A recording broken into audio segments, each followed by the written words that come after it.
Qadrli kuzatuvchilar, bugun biza Tracker avtomobili, Gentra avtomobili, yana Tracker avtomobili, Onyx va Cobalt avtomobillarini qabul qilib olganmiz. Bu Trackerimizga ikkovlarida ham haroratlarda ancha jostlik qilgan ekan. Biz bu mashinamizga birinchi qilib bergan ishimiz balonlarini 1.8 ga to'g'rilab berdik. Bizning daminasi 2 dalini qilgan ekan. Bu Trackerimizga yangi qilib beryapmiz.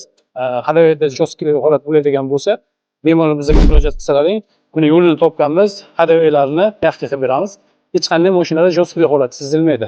Bu Onyximizga motorizlarimiz iyda zapchastlarni almashtirib beryapti. Bu avtomobili yangi chiqyapti bu. Yangi chiqqan vaqtda nima qilish kerak? Birinchi qilinadigan shay, bo'lish o'rtada mana bu teshik joyi bo'ladi.